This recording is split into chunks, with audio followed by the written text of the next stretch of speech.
Good afternoon, everyone. I'd like to open our press conference for today. My name is Peter Langen, the first Vice President of the club, and I'll be your MC for today. Our topic, as all of you know, is something near and dear to all of us, known as Abenomics, although our speaker today has a different name for it. Abenomics, as the introduction says, is about to enter another phase as Prime Minister Abe again attempts to roll out new fiscal stimulus measures to get the world's third largest economy rolling again. But I'll leave my introduction there and just ask you if you could also again give a warm welcome to our speaker today, Professor Noriko Hama, a professor at the Graduate School of Business, Doshisha University. Thank you.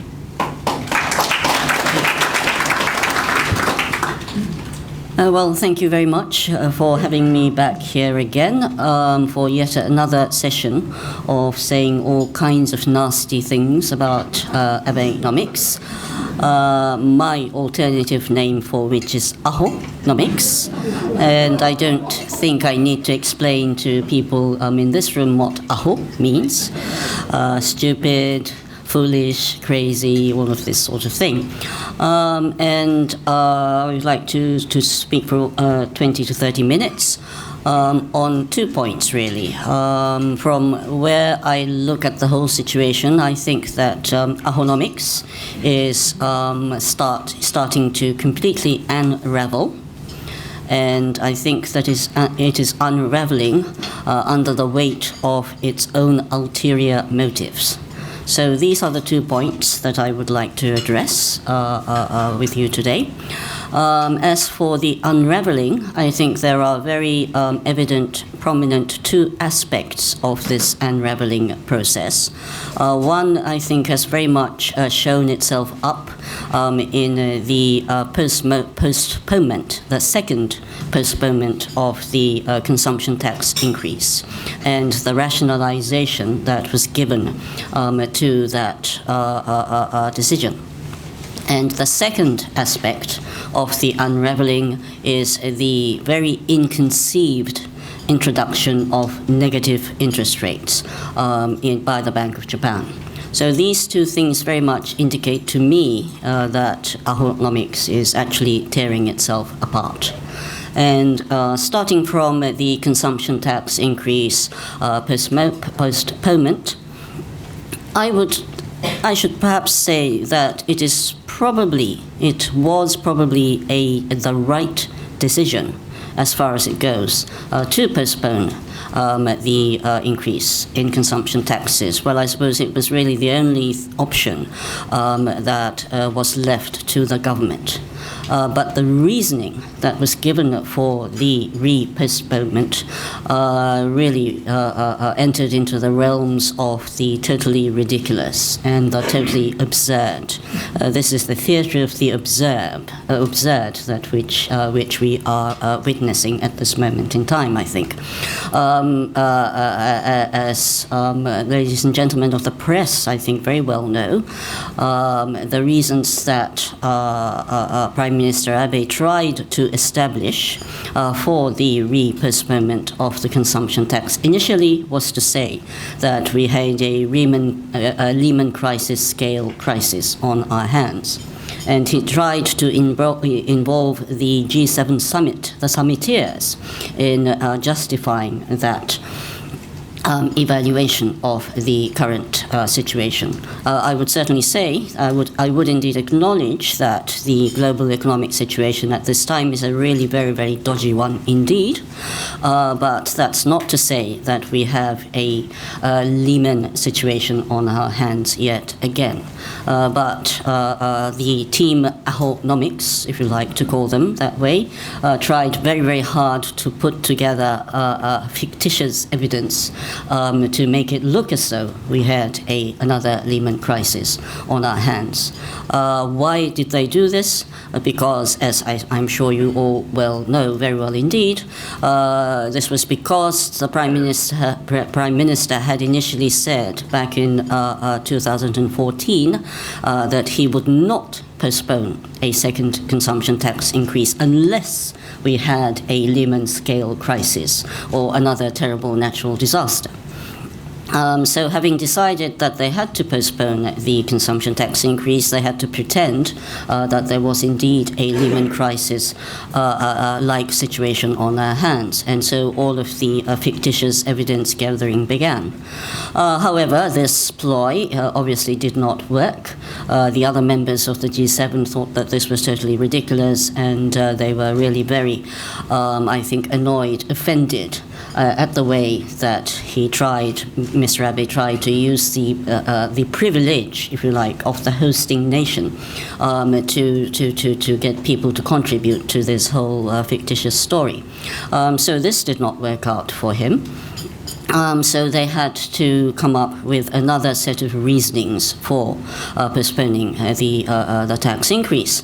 And the one that they finally opted for was to say that they did not want to break the back of the economic recovery which was going on. They did not want to stand in the way of ongoing economic recovery. So that was the new reasoning that they put forward, which, if you look at it, is totally ridiculous, because to say that they did not want to break the economic recovery would imply that we do indeed have an economic recovery on its way at this moment. And can you really justifiably say that this is the situation with the Japanese economy at this moment? GDP growth very weak, not least due to the weakness in consumption spending, investment spending not too strong either, external component of the GDP contributing to growth, yes, but because this is due to a decrease in imports, which implies a rapid weakening of the domestic economy. This is hardly a situation in which you can say that the economy is actually recovering in a very robust fashion. But he says that he does not want to disturb the economic recovery. That is really hardly an acceptable reason for saying that he will yet again postpone the consumption tax increase. The obvious and honest situation on the ground is that the economic situation at this moment cannot possibly withstand another tax hike, especially with respect to consumption increases, consumption spending. Households are really in a very bad situation. Income disparities are growing. The poverty ratio is rising. Real wages are not increasing. This is a situation which really is very, very negative towards another tax hike. And so, if you think of it that way, it is actually perfectly justifiable that policy should make the decision to postpone a tax hike. But the problem is that Mr. Abe cannot, for whatever it takes, he cannot admit that the economy is in a bad situation, because that would lead to admitting, by definition, that Abenomics is not working. So he cannot say that the situation is too bad and therefore he cannot increase taxes, but he has to postpone tax increases, otherwise he would lose the election. So the reasoning behind the postponement becomes ever more bizarre every time he speaks. And I think this leads us to totally lose whatever confidence we had in economic policy management up until this point in time. So very much this whole situation indicates that Abenomics is not working. So that's the first point. And the second point is with negative interest rates. Now, negative interest rates are supposed to work so that people will start spending money that they have been hoarding, and that negative interest rates are so designed that they would unfreeze the money that has been totally frozen because of the loss of confidence and all of these factors. So that is the normal. Under normal circumstances, if you adopt negative interest rates, that means that you are being fined for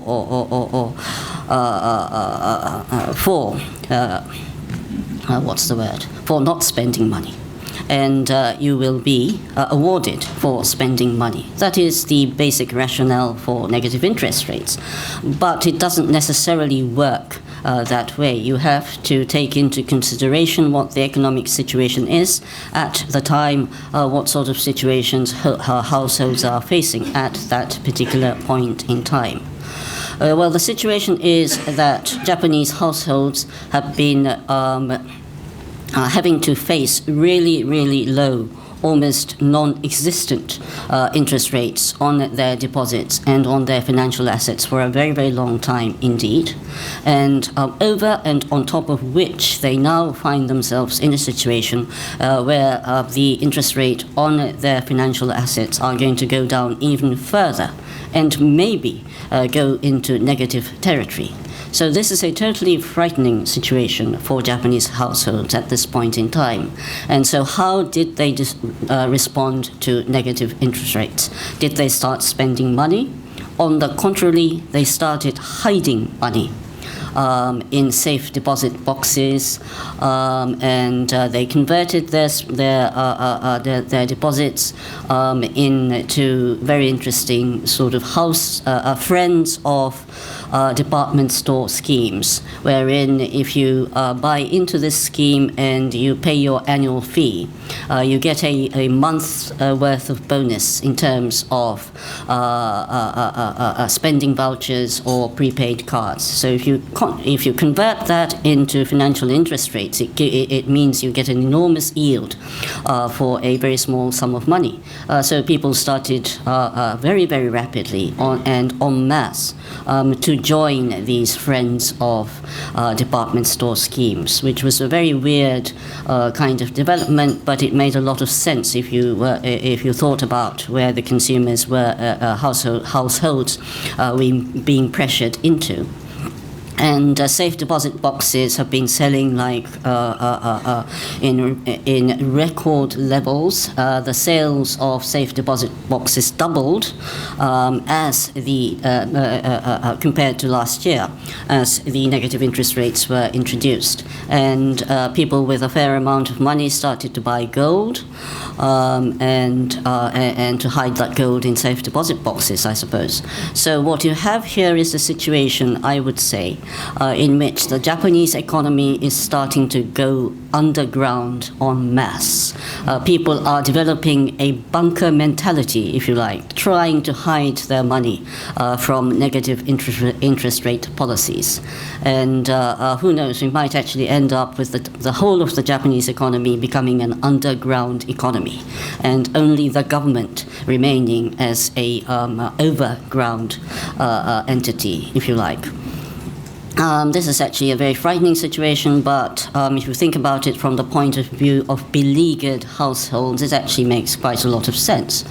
And it tells you a lot about how totally this government, including the Bank of Japan, has misjudged the current situation, how totally unable they are to read the mentality of the people in Japan at this moment, how totally unable they are to detect what the economic situation actually looks like. So there is a total failure of the ability to make economic policy work at this moment. I think this was negative interest rates per se, not, I don't think, outright wrongful policies, if you like to put it that way. There are circumstances under which I think negative interest rates can work as policymakers hope and expect. To a certain amount, I think that has worked in places like Switzerland, less so in the euro area, but nowhere near as disastrously misjudged as it is indeed in Japan, where indeed policy is inducing people to hide their money, to go underground. So people are, if you like, people are, I think, starting to push a resistance movement towards policy folly at this moment. So the situation looks very, very dismal for Abenomics at this moment, I think. And if I may now go into the reasons why Abenomics has to unravel in this fashion. This is the second point that I alluded to initially, that indeed I think that Abenomics is unraveling under the weight of its ulterior motives. What is the true motive behind this set of economic policies? Well, in fact, Prime Minister Abe himself has made this point very clear to us in a certain speech that he made in the US at the time of his visit to the United States back in April last year. He made a speech, and you may all know this, he made a speech at the United States Sasakawa Foundation, the Sasakawa Foundation of the United States, at which point he made the remark that Abenomics and his foreign and security policies are two sides of the same coin. And having made this remark, he was questioned by the Master of Ceremonies of that lecture event, what he meant by that speech, by that remark.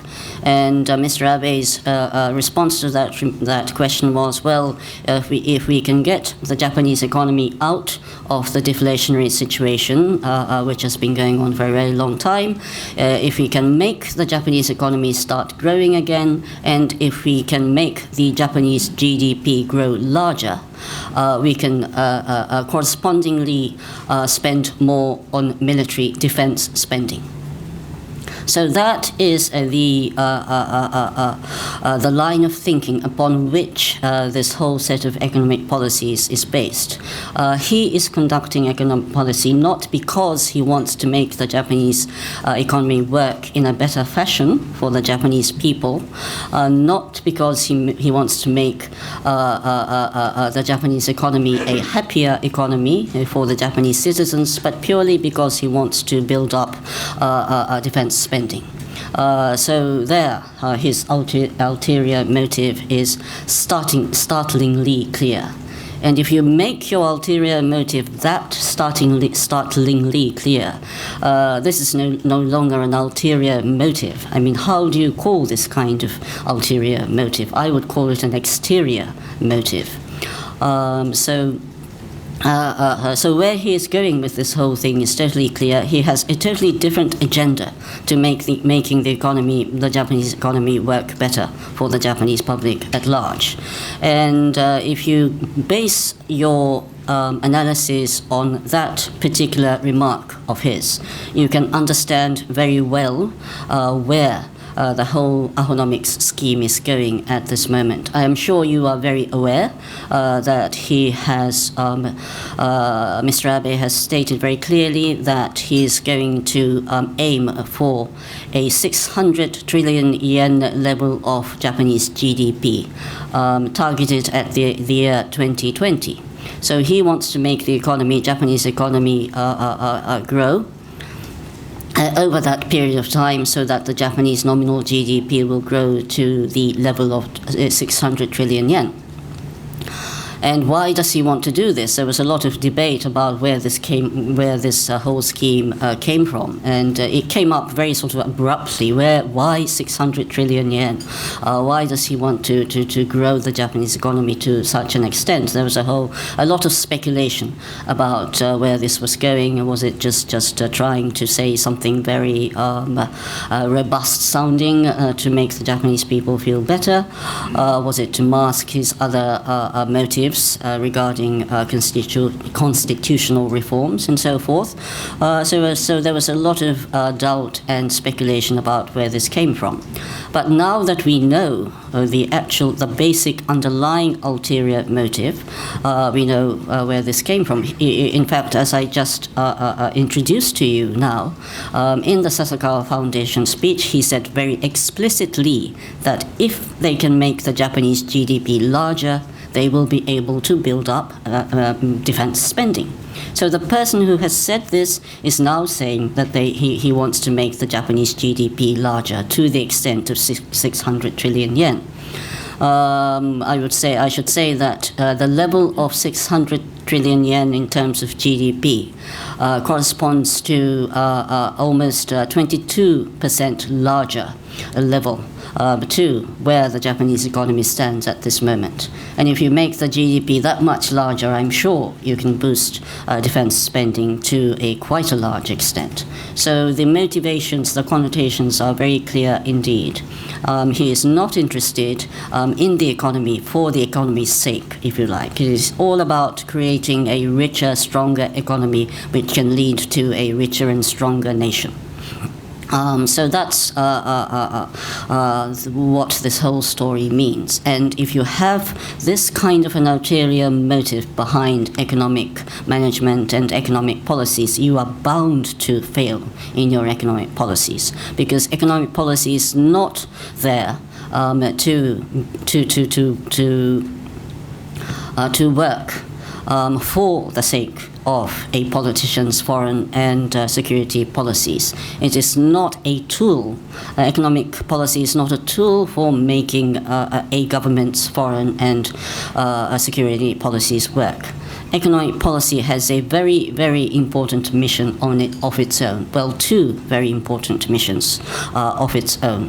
One is to maintain balance, to maintain economic equilibrium, which is the first priority of economic policy. The second mission of economic policy is to support the weak. And supporting the weak and maintaining equilibrium in the economy, really these things are literally two sides of the true coin. Because if economic equilibrium is destroyed, it is the weak who immediately suffer and who immediately and very deeply suffer. And therefore, it is so important to maintain economic balance and equilibrium. So economic policy has its hands full with meeting these very, very important missions, and it has no business kowtowing to a foreign and economic and a security policy which aims at building up this nation's military power. So therefore, Abenomics really truly deserves to be unraveling in the way that it is at this moment. So this is very much the proposition that I would like to put to you. In addition to which, I would like to say very quickly that it seems to me that Mr. Shinzo Abe is the Donald Trump of Japan, and Donald Trump is the Shinzo Abe of the United States. And it is really frightening that these two people have emerged at one and the same time, making almost the same kind of remarks, sending out precisely the same kind of messages. Mr. Abe has said that he wants to revive Japan. He wants to bring back a strong Japan. And Mr. Trump has always been saying that he wants to make America great again. Those two messages are precisely the same things. So we are in a very frightening situation indeed. So we have Donald Trump in the US, we have Shinzo Abe in Japan. Unfortunately, we have another person making the same kind of remarks, behaving in very much the same way in Japan. Mr. Abe is in Tokyo, but the other guy who is sending out the same kind of messages in Japan lives in Osaka City. So we have two of those types of people in Japan as opposed to one in America. So we are very handicapped in that respect. So we live in a very unfortunate state of affairs in Japan at this time. And I think I will stop here to invite comments and questions. Thank you very much indeed. I'm sorry you stopped, but so we'll open the floor to questions to the working press first, but I would like to open it to the whole room. I know that many people here would have questions. If you can keep your questions to the point and one only, please. Working press first, if you can introduce yourself, and then I'll open the floor to anyone else.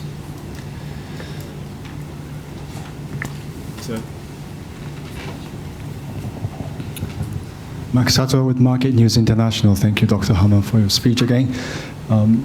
In your opinion, do you think Japan needs to stimulate private consumption at all if you think that Japan's economy doesn't have to grow as much, how would you, if you are a policymaker, what kind of a policy mix or package would you put on the table, and how would you proceed? Thank you very much. Well, first of all, I don't really think that the Japanese economy needs to grow at all. It is already an amply large economy, and I don't think it needs to be persistently growing larger to make it work. What I do think is a problem is this issue of which I alluded to very, very briefly in my talk about the income disparity, the growing rate of poverty. 16.1% is the Japanese poverty ratio at this point, which is far, far, far too high for a developed and mature economy such as ours. The people who have the lowest poverty level in the OECD nations is persistently it is the Danes, whose poverty ratio hovers between 5% and 6%, and compared to which we have 16%. This is totally ridiculous. I would call this situation poverty in affluence. We are an enormously affluent economy, and yet in the midst of all this affluence, we have this black hole of poverty, which seems to be growing all the time. So this is an issue that economic policy definitely has to address. This is, as I said, economic policy is all about maintaining equilibrium, but this poverty ratio indicates that the Japanese economy is seriously out of balance. So to deal with this poverty issue, to create a better income distribution, I think is the first and foremost issue that policy needs to address at this point in time. And who knows, lo and behold, as a result of remedying this poverty and affluence problem, we may actually start to see personal consumption growing in a more robust fashion. But that is a secondary outcome of dealing with the income disparity issue. I think this is very much the question which should be on the minds of economic policy makers if they are proper economic policy makers. Thank you. Yes, sir.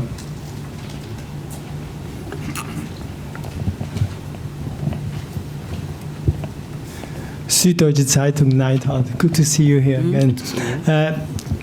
To shield, to buy gold and to hide money from the government, you called it going underground, but in a way it is people are shielding their money from the economic repression the government is exerting, and this repression will get bigger and bigger and worse because the primal balance will never be achieved. So I would like to invite you to speculate in what way the repression will increase. Thanks. Mm-hmm. Okay, yes, I think that's a very important point which I was not able to address in the talk itself. Yes, I think this is a very frightening situation indeed. The Bank of Japan actually now holds Japanese bonds, Japanese debts, and the Bank of Japan's holdings amount to 30-odd% of total holdings of JGBs by the financial sector in Japan. It is now the largest holder of Japanese debt by a long way.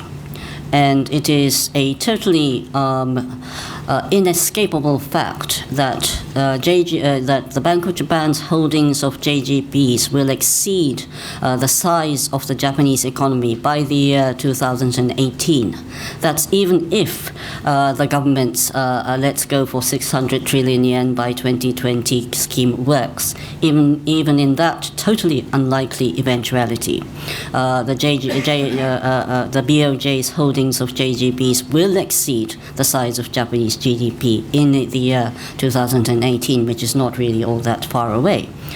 This is a totally unacceptable, frightening, ridiculous situation for if the Japanese economy is a properly functioning economy at all. So we are beginning to enter into a totally unworkable situation. The BOJ will not be able to bail out the Japanese government forever. So what is likely to happen in the event that this whole situation becomes unmanageable? The really frightening repression, I would say, is that the Japanese government will announce a situation of total emergency for the nation, and say to us, well, look, this is a totally terrible situation for the nation. We must ask for your help. Therefore, as of tomorrow, we will have to deal with all of your deposits, change the composition of your financial assets. As of tomorrow, 30% of your bank deposits will be replaced by JGBs. And large institutional holders of JGBs, we have to forbid you to resell your JGBs. You have to hold them till kingdom come. So that kind of totally nationalistic, regulatory, totalitarian announcement could actually be awaiting us just around the corner if this situation continues. It is a very, very dangerous situation indeed. And I should also say that, in fact, negative interest rates, the adoption of negative interest rates, was this a total cock-up or a conspiracy? It may actually have been a real conspiracy. And the real motivation behind the introduction of negative interest rates was actually to bail out the Japanese government, make it easier for them to repay their debts, and to make the total debt burden lighter for them. This may actually have been the true motivation behind the very untimely adoption of negative interest rates. So we are going into the realms where the people will be forced into bailing out that state, and also to work so that the state may actually function. No wonder people are actually going underground. So I think we really have to be at least prepared, mentally prepared for that kind of a thing to start to happen. Thank you very much for bringing up that point. So, Daniel? Okay. I'll open the floor to anyone else who has questions. Yes, here.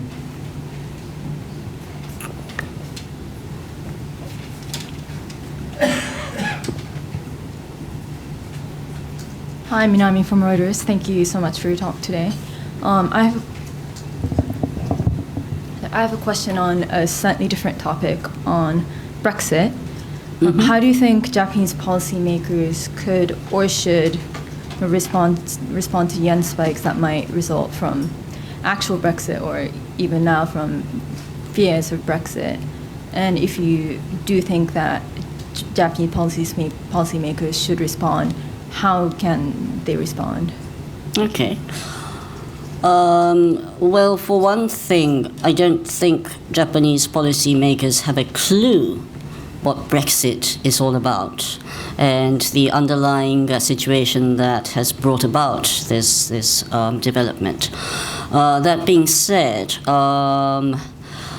well, I don't know how their preparations are going, but I'm sure in the event of a real Brexit, which incidentally I don't think is a bad idea at all. Certainly, the foreign exchange market will go into some turmoil, and the yen will, I think, is bound to appreciate quite considerably. So obviously, there needs to be policy preparation for that eventuality. But the yen has been forced very artificially down, being forced to depreciate ever since the advent of the Abe administration anyway, so that a turn towards a higher yen, I don't think in itself per se is not at all a bad development. So I don't really see that policymakers need to do anything about the situation. Otherwise, in terms of Well, the whole global economy will, I suppose, suffer some degree of setback as a result of Brexit and the overall uncertainty and the turmoil that it creates. But I don't think it's going to be a total disaster. And so I think what the Japanese policymakers should not do is to panic and to really sit down and think why this is happening. And if they really see the line of thinking which has led, or the developments that have led to this eventuality, I think they will be able to come up with a solution to whatever actually happens. So I think it's very much more a question of understanding what Brexit is all about and understanding what the European Union is all about, as opposed to what should immediately be done in the event of shocks emanating out of that particular referendum outcome. I mean, shocks do come, and foreign exchange markets do go in for volatility and turmoil whenever something new happens. So that should really not come as a very great factor of perplexity, if you like, for policymakers, for Japanese policymakers, if only they, to the extent that they understand what Europe is all about. And just relatedly, although this was not the focal point of your question, since Brexit has come up, I would venture to make the point that Mr. Abe very much put his foot in it when he went to the UK prior to the G7 summit and had this press conference with Prime Minister David Cameron. He made the explicit point that Japanese investments into the UK will shrink if the UK left the European Union. That was a disastrous comment to make if he meant it to help David Cameron. Because, I mean, if you really knew all about the Brit mentality, you would know that immediately when somebody makes that sort of remark, they would say that, well, if he is saying that kind of thing, we will do our all to make Brexit a reality.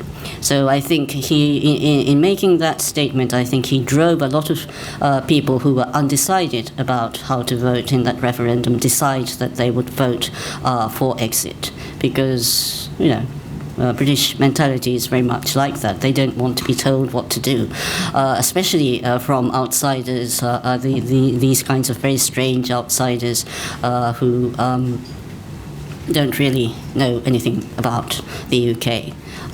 So that was a total failure in understanding, and I think it was a very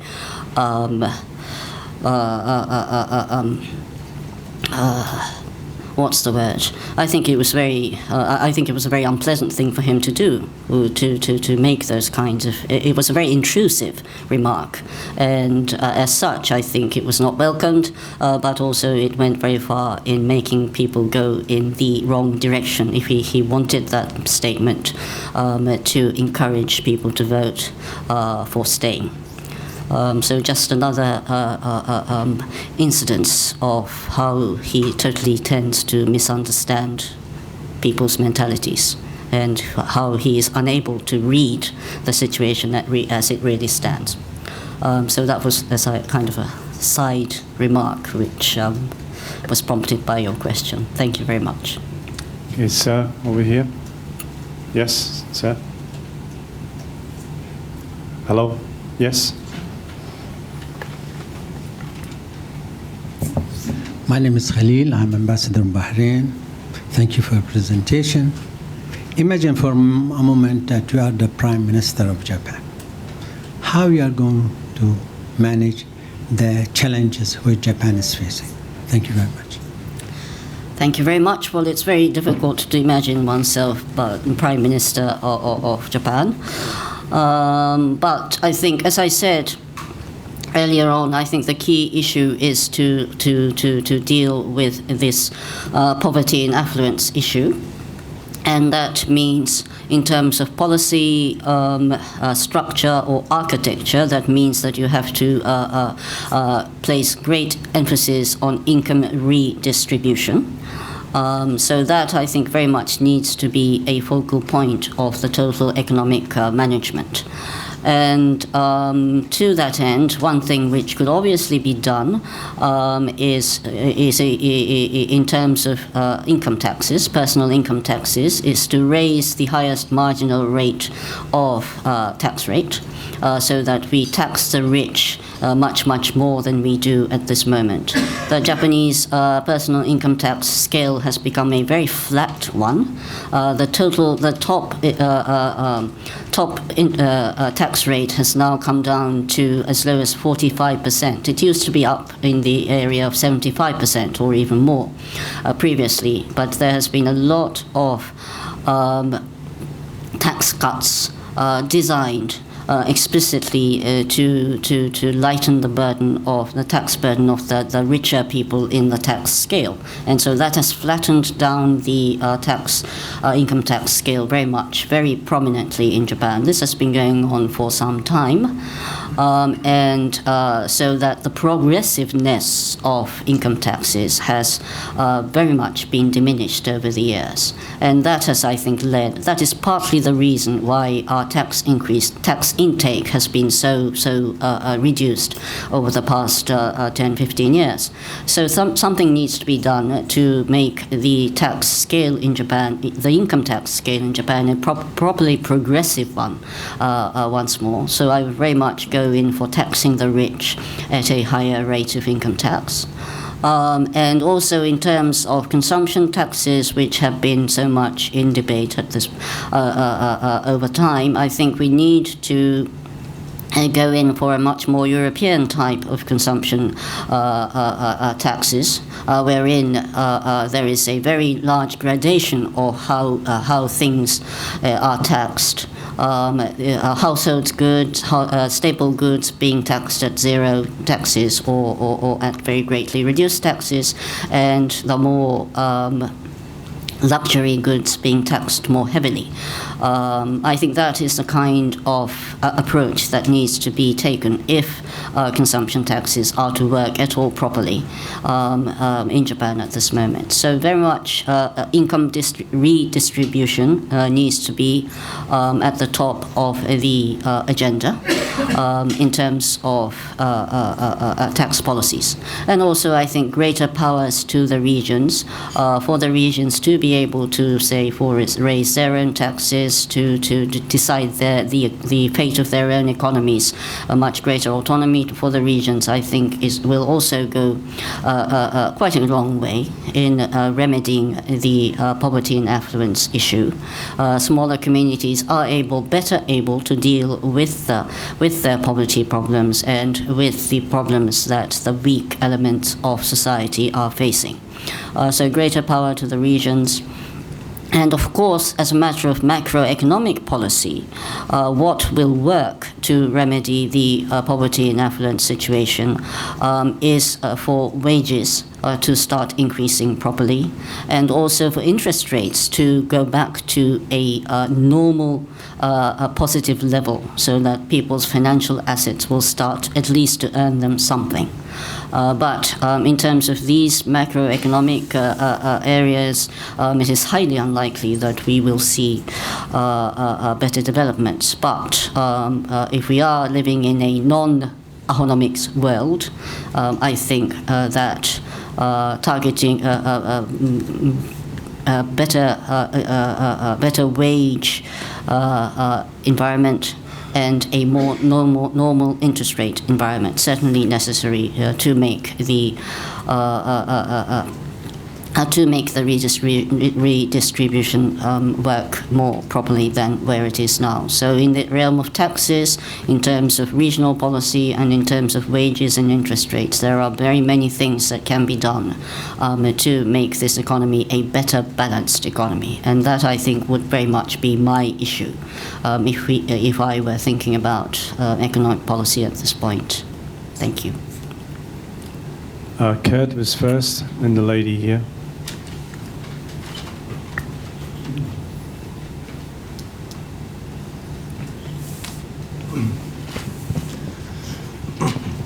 My name is Kurt Sieber. I'm an associate member. Thank you for your presentation. I want to come back to your point about hiding the money. I'm one of the elderly people, and I have a lot of elderly friends, and much more than just the confiscation of 30% of their bank deposits, they are afraid of the 55 confiscation through the inheritance taxes, which is going up progressively, very, very rapidly. I'm presently receiving about every other week an invitation from a financial institution or an insurance company for seminars to tell us how to handle that situation. So it goes far beyond just the safes which are, or the money which is hidden in safes. So we had a similar problem in Switzerland. You mentioned Switzerland in one of your points. The Swiss population rejected by a huge percentage, I think it was 75 to 25 or something like that, to introduce an inheritance tax of 10 to 20%. And the main reason for that was the effect it makes on small and mid-sized companies who get into a very high tax rate for the inheritance and may have to liquidate their companies in order to pay the taxes. Now, my question to you is, what do you think about the effect to mid-sized, smaller companies in Japan, which represent a very important part, actually 70% of the population is working in smaller and mid-sized companies. What do you expect to have this as a negative effect on these companies? Thank you. Thank you very much. Yes, I mean, I think that again is a very, very important point indeed. I think that the small and medium-sized businesses in Japan are in fact being hit very badly, have been persistently hit very badly from all aspects of Abenomics. And certainly the taxation problem is a very large one for them. Japanese small businesses, more often than not, are actually, it is very difficult to separate their business operations and their business assets from their private assets. And that has always been a problem for them. And as you very correctly pointed out, that problem very much exists in Japan at this moment. And I think they are very much suffering from the way the taxation is going at this moment. Indeed, as you very rightly again say, a lot of small Japanese business may have to abandon their businesses altogether in order to comply with their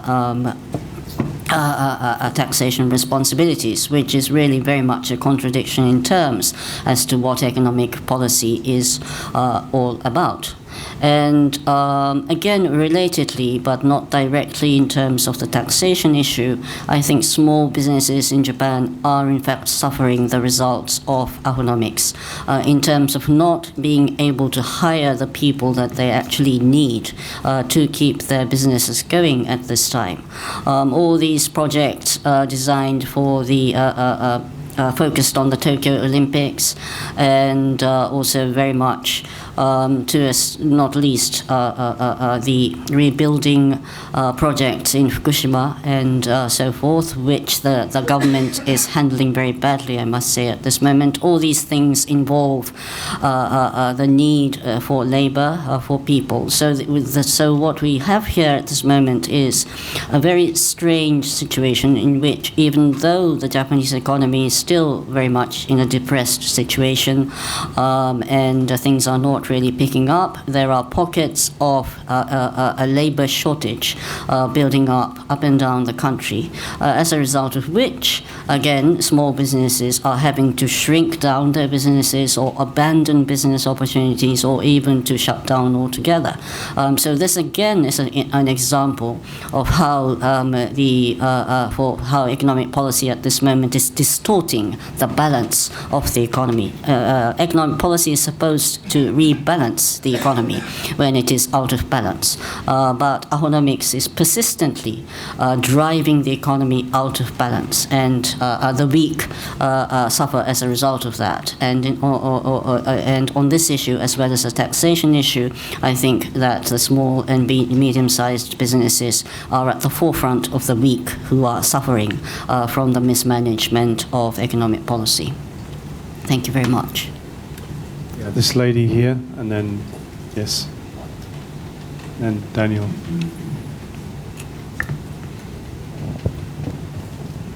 Thank you very much. I'm Miyazaki from Reuters. You have just mentioned about the labor shortage. I think the biggest concerns of Japan's economy is the decreasing population, especially the workforce has been decreasing and is going to decrease even further. But Mr. Abe and his LDP has stubbornly rejected to take immigration policy. Do you think Japan should adopt the immigration policy, or accepting more foreign workers would probably worsen the situation of poverty? What is your opinion? Okay. Okay, thank you very much. I think, first of all, I think as a matter of basic principle, nations, countries should be open to people coming in from outside of their borders. I think we should not close borders to people who wish to come into our nation. So that, I think, is very much a reigning principle anywhere in the world. But certainly Japan has not started anywhere near started abiding by that principle. So we have a very long way to go. And whether or not accepting greater immigration leads to negative results, I think is very much a matter of policy management.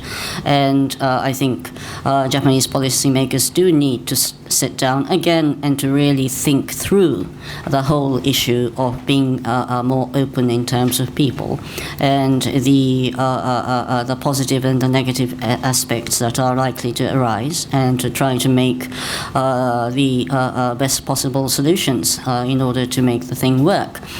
So even though, I mean, looking at the European situation, it is certainly an enormously difficult task to deal with the movement of people, but I think that is something which policymakers worthy of their name should address and should try to come up with workable solution to, if they mean to be useful to people in this globalized day and age of ours. So yes, I think immigration should be addressed very forthrightly and very widely by the Japanese authorities.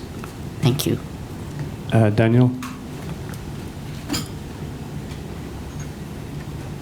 Hi, Noriko Hama. Hi. Daniel Scanazi from freelance from Switzerland. Do you think that the monetary policy of the Bank of Japan is a total failure at the moment? And in what direction do you think they're going to go? Do you expect any changes in the future? Okay, thank you. Yes, I think it is a complete and total failure, a total disaster.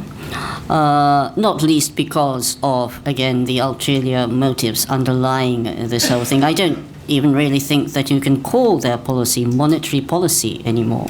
Their principal aim is very much to prop up and to bail out the Japanese government. I would venture to say that the Bank of Japan has turned themselves into the central bank branch of Abenomics. So, a very, very sad state of affairs indeed. And of course, this ill-timed adoption of negative interest rates is a case in point. And where they will go from here, heaven knows. But I think that it will be very, very difficult for them, if not impossible, to unwind this situation that they have created for themselves. I think the real worry or the nightmare for them probably is the situation in which their supposed target of 2% inflation is actually met by whatever forces. At that point in time, they will obviously have to stop this quantitative easing and the negative interest rates because their target has been achieved. Well, they have said that this is their target, and if that target is met for whatever reason, they will obviously have to stop this totally absurd monetary policy. But they can't very well stop, because that would mean that they will have to stop buying up JGBs. And the moment they stop buying JGBs, the price of JGBs will go through the floor, and the whole thing will unravel. So they can't stop. But if they don't stop, they will be admitting to the lie that they have been living with thus far, and that will lead to a total loss of confidence in policy, and again the same kind of disaster will ensue. So they have driven themselves into a corner where they can't do anything. So I don't really know how they mean to wriggle out of this situation, or rather because neither the Bank of Japan or the government can actually wriggle themselves out of this situation. That is why I think they are likely to go in for this total repressive economic framework altogether, and to seize people's assets and to make people surrender their assets in the interest of the state. I would not be at all surprised to see the day when these people start to say, as of tomorrow, we will adopt the Patriot's tax, whereby we will seize 50% of your income or whatever. So yeah, that's the kind of thing I think we had better be prepared for. No wonder people are going underground. So yeah, very, very frightening. So we have time for one more question, sir.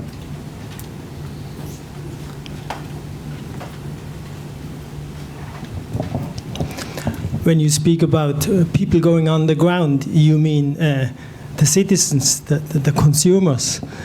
But Japan has been almost a socialist country until the 1990s. The companies provided their employees with a safety net. Yeah. Then they didn't have enough money anymore, and the government didn't step in the moment it should have stepped in.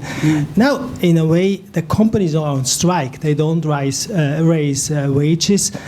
Do you think that companies do something similar to hiding their money, taking it away from the reach of the financial repression? Mm-hmm. Well, I think the wiser companies will indeed follow suit after the citizens. I think, in a sense, the smaller businesses are already sort of starting to behave in such a manner. And a very interesting development, which I am sure all of you focused on, was the fact that the Bank of Tokyo Mitsubishi has renounced its primary dealership of JGBs. This is a very, very almost a revolutionary thing for a Japanese city bank, a mega bank, to do. And this is, I think, a sign that even those people within the establishment are starting to plan the way to go underground. So yes, I mean, I think this going underground trend is steadily and surely becoming very fashionable in Japan at this moment. So we will become a huge underground economy, which I think is in a way fun. I mean, I think we could but we could create a whole different economy underground in which we live very harmoniously and interdependently with each other. Even a 21st century version of barter trade may actually work very well in such a situation. So yes, I think something rather interesting is happening at this moment in Japan. Thank you. So we have to finish there. My final task today is to give Professor Hama a one-year honorary membership of the FCCJ, so we hope to see you here again. Thank you. Perhaps we can barter goods in the bar together. Yeah, indeed. Perhaps, yes. Yeah, that would be But wonderful. we can have a warm welcome again for our speaker today. Thank you. Thank you very much indeed. Thank you.